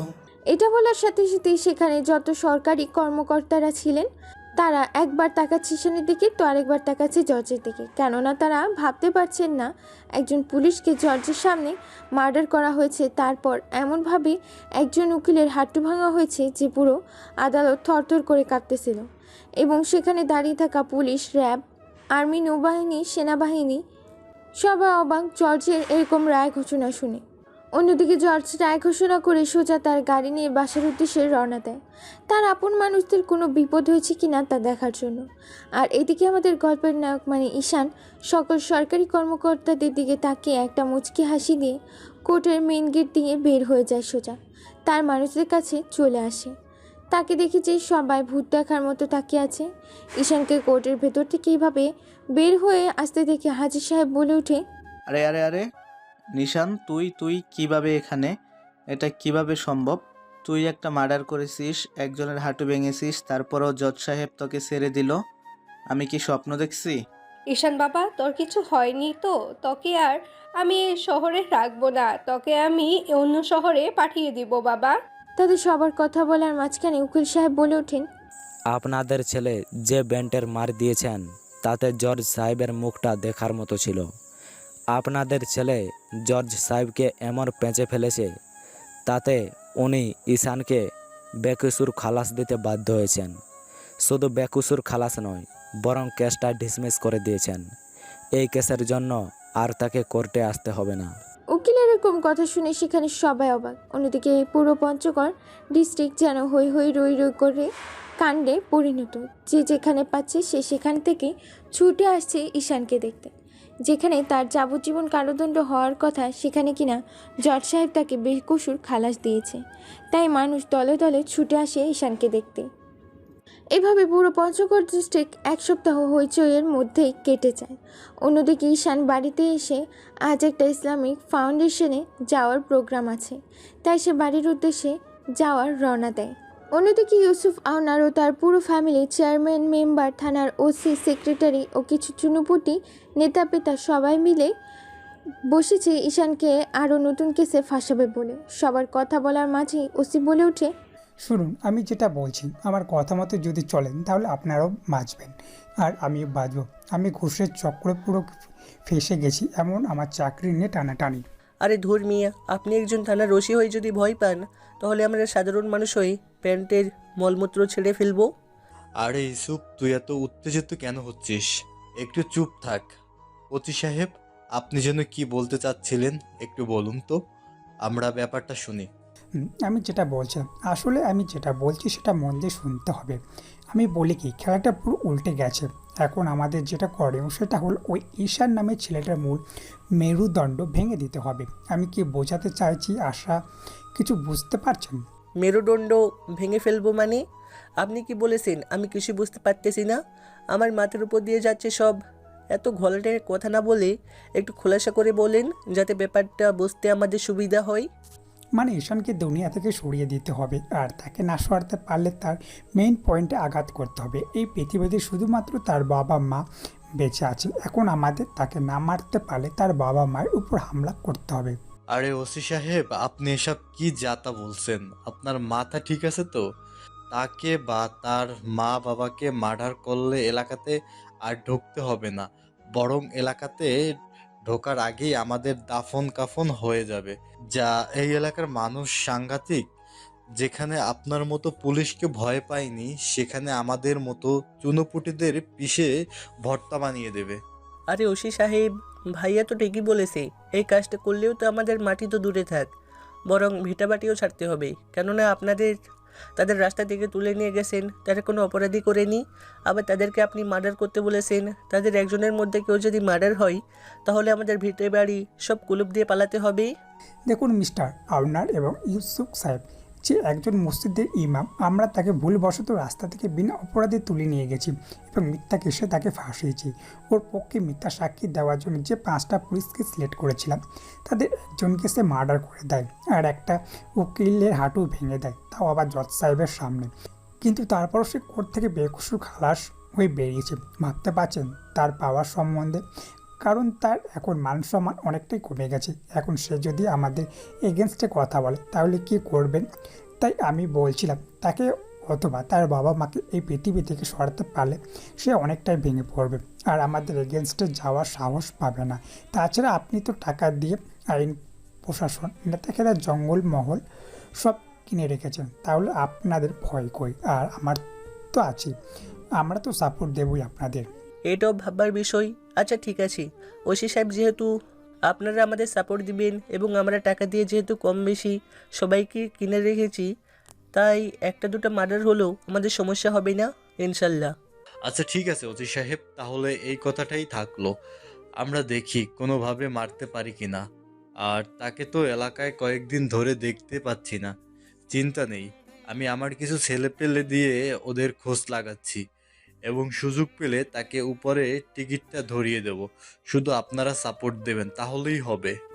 এই বলে তারা যে যার মতো নিজ গন্তব্য ও নিজেদের কাজ বুঝে নিয়ে কাজ করতে থাকে। অন্যদিকে ঈশান 2 দিন হয়ে গেছে একটা ইসলামিক ফাউন্ডেশনে গেছে ইসলামিক বিষয়ে কিছু আলোচনা করতে। তাহলে চলুন আপনাদের ঈশানের 2 দিনের যাওয়া অতীত একটু ঘুরিয়ে আনি। সে ইসলামিক ফাউন্ডেশনে গিয়ে কী কী করলো বা কী কী করেছে তা আপনাদের একটু শুনিয়ে নিয়ে আসি। সেখানে ঈশান বলতে থাকে, দেখুন, আমি এতদিন জেলে ছিলাম এবং কী কারণে ছিলাম তা নিশ্চয়ই আপনারা জানেন। আল্লাহ তাআলা আমাদের বলেছেন, তুমি ভুল করো কিন্তু অন্যায় করিও না। ইমাম সাহেব, আমার একটা কথা ছিল, যদি বলার অনুমতি দেন তো বলতে পারি? হ্যাঁ, আপনি বলুন, আপনার কি বলার আছে? ইমাম সাহেব, আমার কথাটা হলো, মা যখন বৃদ্ধ হয়ে যায় তখন তার ছেলে তার বউয়ের কথাই নিজের মাকে বৃদ্ধাশ্রমে কেন রেখে আসে এবং এই পাপের শাস্তি কী হতে পারে? আর এই ঘটনাটা দিন দিন বৃদ্ধি পাচ্ছে, এটার প্রতি রোধ আমরা কিভাবে করব? আচ্ছা, তাহলে এই কথা। আচ্ছা শুনুন, তাহলে আপনাদের একটা ছোট্ট গল্প বলি।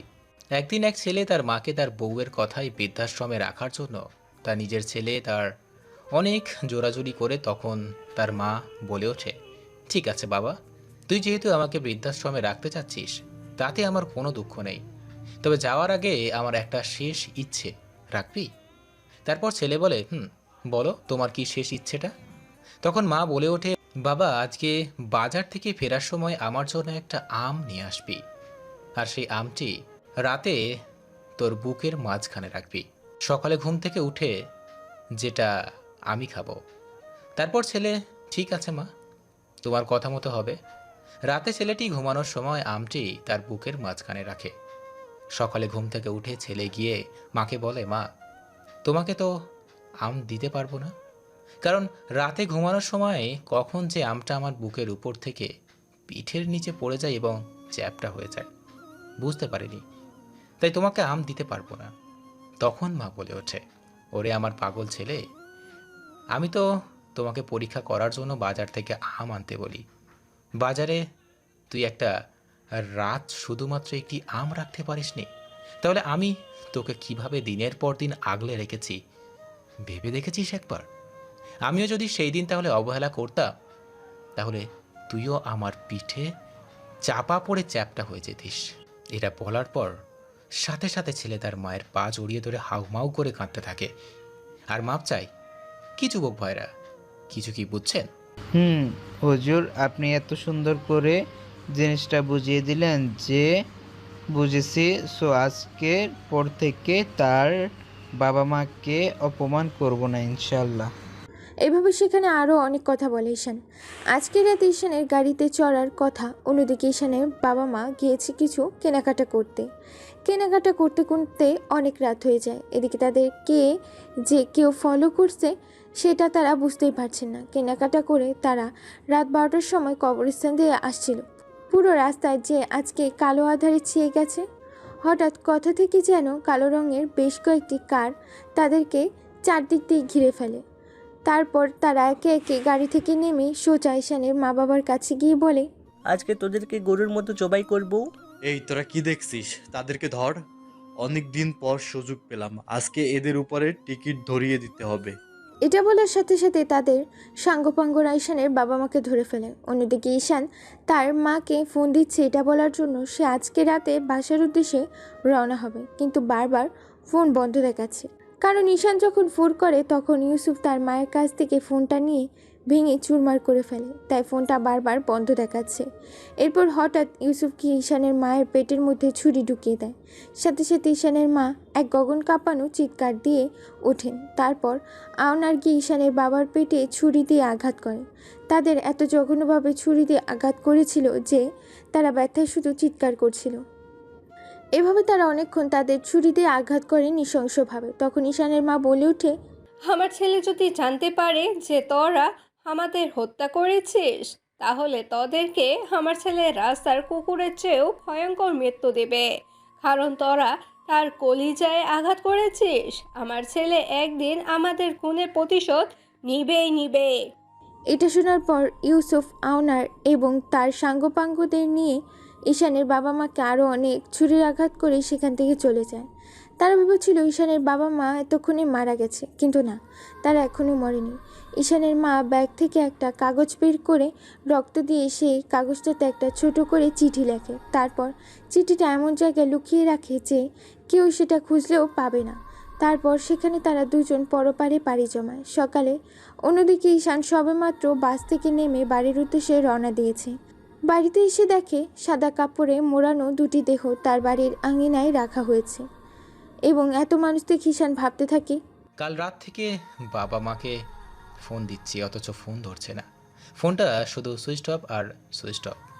এখন বাড়িতে এসে দেখি কোনো এক রাজ্যের মানুষ আমার বাসার আঙিনায় এবং সাদা কাপড়ে মোড়ানো কি যেন একটা রেখেছে। আমার আঙিনায় কারো কিচ্ছু হয়নি তো। ঈশান এসব ভাবছে আর সামনের দিকে তাকিয়ে যাচ্ছে। হঠাৎ হাজি তাকে দেখে বলে, আরে ঈশান বাবা, তুমি এসেছো?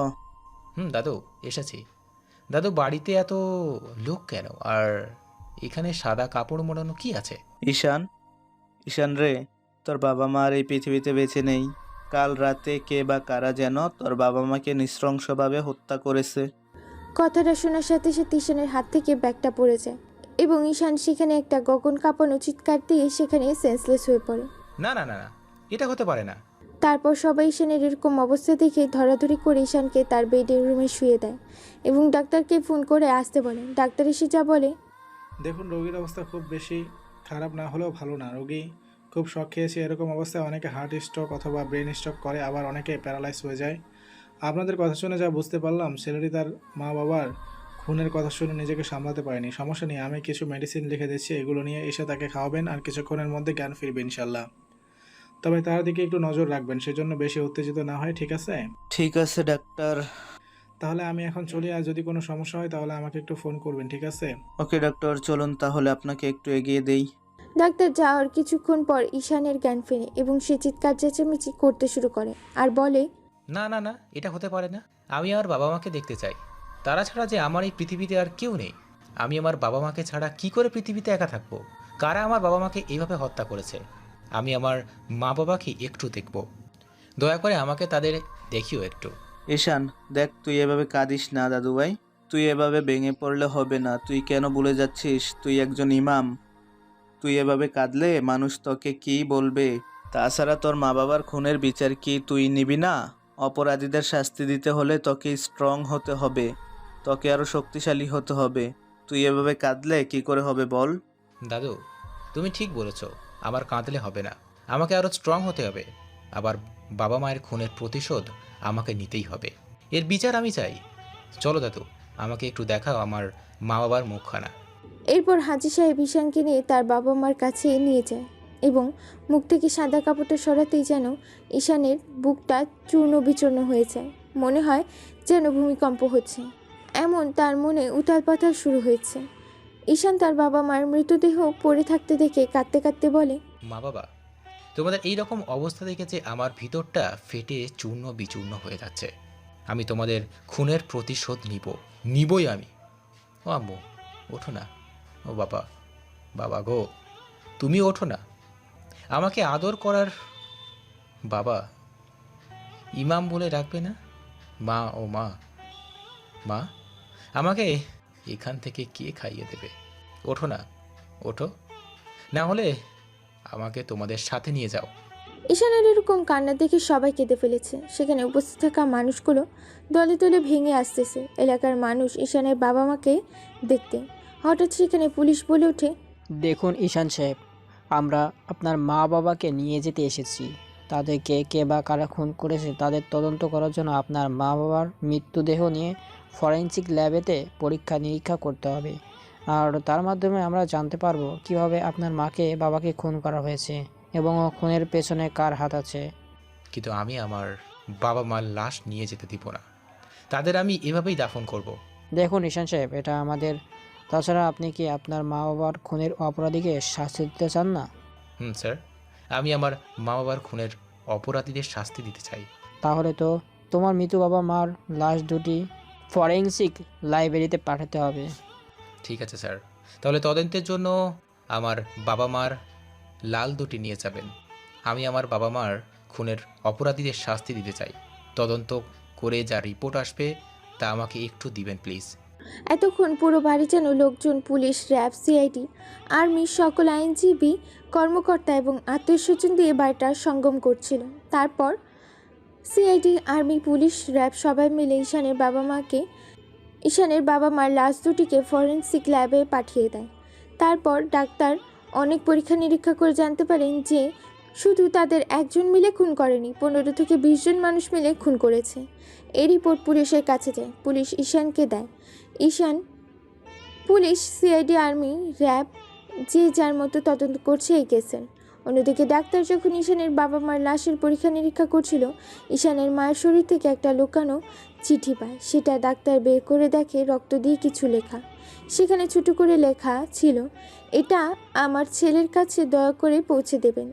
তাই ডাক্তার সাহেব সেটা সিআইডি অফিসারের কাছে না দিয়ে নিজের কাছে সযত্নে রেখে দেয় ঈশানের কাছে পৌঁছে দেবার জন্য। চিঠিতে কী লেখা আছে তা এখন বললাম না, সেটা না হয় পরে শোনাচ্ছি। তারপর পুলিশ ঈশানের বাবা মা লাশ দুটি ঈশানের কাছে ফিরিয়ে দেয়। তারপর ঈশান এবং তার এলাকার মানুষ, আত্মীয়স্বজন সবাই মিলে তার বাবা মার দাফন কাফন সম্পূর্ণ করে। ধীরে ধীরে সব আত্মীয়স্বজন যে যার মতো নিজ গন্তব্যে ছুটে চলেছে। রাতে ঈশান হাজি সাহেবকে বলে, দাদু, আমি আর এই এলাকাতে থাকবো না। আমি আমার সব সম্পত্তি বিক্রি করে অন্য শহরে পাড়ি জমাতে চাই। এখানে থাকলে এই স্মৃতি আমাকে কুড়ে কুড়ে খাবে, তাই আমি আর এখানে থাকতে চাই না। তুমি সব ব্যবস্থা করো, আমি কালকেই চলে যাব। কিন্তু দাদু, তুই তো এখানে ইমামতি করিস, তাহলে তো কি আর ইমামতি করবি না? না দাদু, আর এইখানে এই ইমামতি করব না।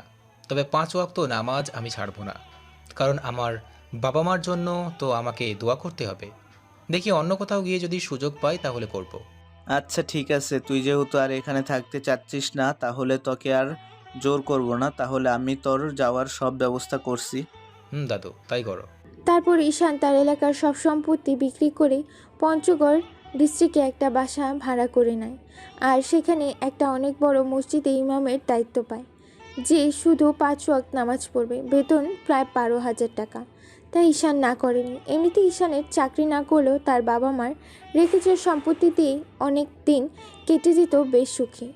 অন্যদিকে সেই ডাক্তার ঈশানের খোঁজে তার এলাকায় যায়, কিন্তু অনেক খুঁজে ঈশানের কোনো খোঁজ খবর পায় না। হঠাৎ তার দেখা হয় হাজি সাহেবের সাথে। তখন সে ডাক্তার হাজি সাহেবকে জিজ্ঞেস করে, আসসালামু আলাইকুম, আমাকে একটু সাহায্য করতে পারবেন? ওয়ালাইকুম আসসালাম। অবশ্যই। তা আপনাকে কিভাবে সাহায্য করতে পারি? এখানে কিছুদিন আগে 2টা মার্ডার হয়েছিল এবং তাদের একটা ছেলে আছে, নাম তার ঈশান বোধহয়। আপনি কি তার ব্যাপারে আমাকে একটু কোনো খোঁজ খবর দিতে পারবেন? অবশ্যই, কেন দিতে পারবো না। কিন্তু আপনি তো তার কোনো খোঁজ করছেন? কোনো সমস্যা হয়েছে কি? না না, আসলে ছেলেটার সাথে কিছু কথা ছিল এবং তাকে কিছু জিনিস দেওয়া ছিল, তো তাই। ও আচ্ছা, কিন্তু ঈশান তো এখানে থাকে না, সে তো পঞ্চগড়ে থাকে। সেখানে একটা বাসা ভাড়া নিয়েছে এবং সেখানে একটা মসজিদে ইমামতি করে। আচ্ছা, আপনি বরং তারা একটু ফোন নাম্বারটা দিন। 01761, এটা হলো ঈশানের নম্বর। আর তার বাড়ির ঠিকানা হলো 482 বাই খানভিলা। ধন্যবাদ আপনাকে এতটা সাহায্য করার জন্য। এতে ধন্যবাদ দেওয়ার কিছু নেই, মানুষ হিসেবে এটা আমার দায়িত্ব। আর তাছাড়া আপনাকে যদি ঈশান কোনো কিছু জিজ্ঞেস করে তাহলে বলবেন হাজি সাহেবের কাছ থেকে নিয়েছি, তাহলে হয়ে যাবে। আচ্ছা ঠিক আছে, তাহলে আমি এখন চলি। খোদা হাফেজ। খোদা হাফেজ। এরপর ডাক্তার সেখান থেকে চলে গেল। তারপরের দিন তিনি ঈশানকে ফোন করে বললেন, হ্যালো, আচ্ছা এটা কি ঈশান বলেছেন? আমি ঈশান বলছি। আচ্ছা ঈশান সাহেব, আপনার সাথে আমার কিছু দরকারি কথা ছিল, তো আপনি কি আমার সাথে একটু দেখা করতে পারবেন? আপনাকে কিছু দেওয়ার ছিল। অবশ্যই দেখা করতে পারবো। কোথায় দেখা করতে হবে বলুন, আমি সে জায়গায় আপনার কাছে দেখা করতে চলে আসবো ইনশাআল্লাহ। ওকে ঠিক আছে, তাহলে আমি আপনাকে ঠিকানা মেসেজ করে দিচ্ছি। ঠিক আছে। তারপর সেই ডাক্তার ঈশানকে ঠিকানা টেক্সট করে দিলেন। পরের দিন ঈশান ডাক্তারের সাথে দেখা করতে গেল একটা কফি শপে। সেখানে ডাক্তার সাহেব আগে থেকেই বসে আছেন। ঈশান গিয়ে ডাক্তারের সামনে দাঁড়ালেন এবং ঈশান ডাক্তারকে উদ্দেশ্য করে বললেন, আমি ঈশান। আপনি কি সেই যে আমাকে আপনার সাথে দেখা করতে বলছিলেন? আমি সেই। দাঁড়িয়ে আছো কেন? বসো। তা আগে বলো, তুমি কফি খাবে না কোল্ড ড্রিঙ্ক? ও সরি, তুমি করে বললাম। আরে না ঠিক আছে, আমি তো আপনার থেকে ছোট, আমার নাম ধরে ডাকবেন প্লিজ। ওকে ঈশান ঠিক আছে। শোনো, তোমাকে আমার কিছু দেওয়ার আছে। জানি না সেটা দেখে তুমি নিজেকে কন্ট্রোল করতে পারবে কিনা, তবুও এটা আমার দায়িত্ব তোমাকে দেওয়ার, কারণ তোমার মায়ের শেষ ইচ্ছে যে আমাকে রাখতেই হবে। ঈশান ডাক্তারের মুখে তার মায়ের কথা শুনে উত্তেজিত হয়ে বলে ওঠে, আমার মায়ের শেষ ইচ্ছে মানে? ঠিক বুঝতে পারলাম না আঙ্কেল। দেখো, তোমার মায়ের মৃত্যুর কোনো একটা অ্যাক্সিডেন্ট নয়। এটা আইনগতভাবে প্রমাণ হয়েছে যে তোমার মা বাবাকে খুন করা হয়েছে, কিন্তু কারা করেছে বা কে করেছে তা পুলিশ এখনো বের করতে পারেনি। আর্মি, র্যাব, সিআইডি, পুলিশ সবাই তোমার মা বাবার খুনিকে খুঁজে বেড়াচ্ছে, কিন্তু এখনও তাদেরকে ধরতে পারছে না, শুধুমাত্র প্রমাণের অভাবে। তোমাকে আমি এমন একটা জিনিস দেবো যা দিয়ে তুমি সে খুনিদের কাছে নিমেষেই পৌঁছে যাবে। তোমার মা তোমার জন্য সেই জিনিসটা রেখে গেছে, যাতে তুমি তোমার মা বাবার খুনের সেই খুনিদের শাস্তি দিতে পারো। ঈশান ডাক্তারের মুখে এরকম কথা শুনে হতবাক হয়ে যায়। বলতে শুরু করে, যে জিনিসটা কি আঙ্কেল? যে আমি আমার মা বাবার খুনের কাছে পৌঁছাতে পারবো, সেই জিনিসটা থাকলে আমাকে এখনই দিন। আমিও দেখতে চাই আমার বাবা মাকে কে বা কারা খুন করেছে। এই নাও, এটা পরে দেখো, তাহলেই বুঝতে পারবে তোমার মা বাবার আসল খুনিকে। তারপর ঈশান ডাক্তারের কাছ থেকে চিঠিটা নিয়ে খুলে দেখে রক্ত দিয়ে কিছু লেখা। না পড়ে সে ডাক্তারের উদ্দেশ্যে বলে, এটা আপনি কোথায় পেলেন আঙ্কেল? ঈশান, এটা আমি তোমার মায়ের লাশ পরীক্ষা নিরীক্ষা করার সময় তোমার মায়ের শরীর থেকে পাই, এবং তোমার মা এখানে বলেছিল যাতে এটা তোমাকে আমি দেই, তাই এতদিন আমি এটা খুলে দেখিনি যে ওর মধ্যে কি লেখা আছে। তাই আমি চাই তুমি এই চিঠিতে লেখা থাকা শব্দগুলো আমাকেও শোনাও। তারপর ঈশান চিঠিটার দিকে তাকিয়ে মনোযোগ সহকারে পড়তে শুরু করে। বাবা ঈশান, তুই ভালো থাকিস বাবা। আমাদের বেঁচে থাকার পথ যে এ পর্যন্তই ছিল। বাবারে, তোর বাবাকে আর আমাকে খুন করেছে ওই ইউসুফ, আওনার, ওসি, চেয়ারম্যান, এমপি, আরও আমাদের এলাকার কয়েকজন বেশ বখাটে নেতা খেতা।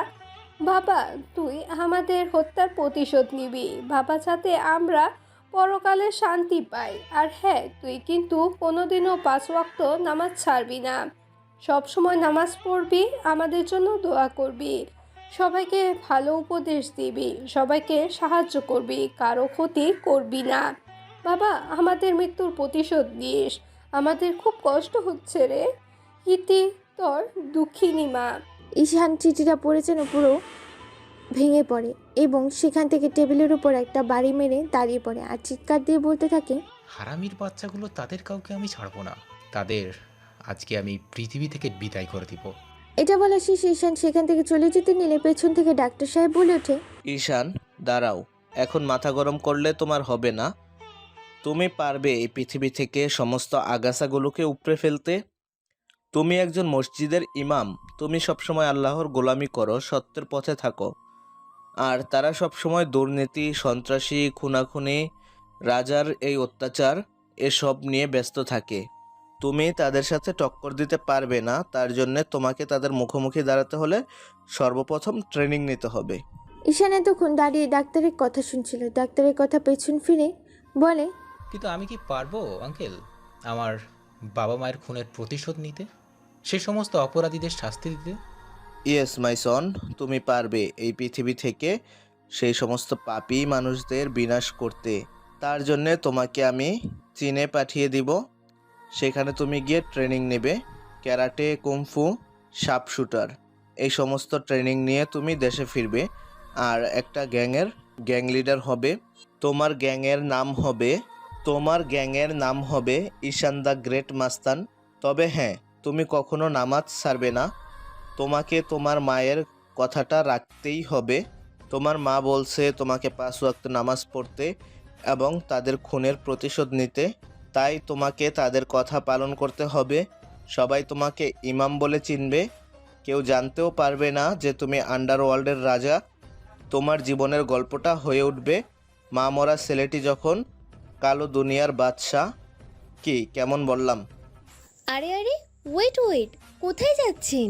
গল্প তো এখনো শেষই হলো না। গল্পের ইন্টারেস্টিং মুহূর্ত এখনও বাকি আছে। তো পরবর্তী সিজন মিস না করতে চাইলে অবশ্যই চ্যানেলটিকে সাবস্ক্রাইব করে ভিডিওটিতে একটি লাইক দিয়ে আমাদের কমেন্ট করে জানান যে ঈশান কি পারবে তার বাবা মায়ের খুনের প্রতিশোধ নিতে। সকলে ভালো থাকবেন, সুস্থ থাকবেন। আল্লাহ হাফেজ।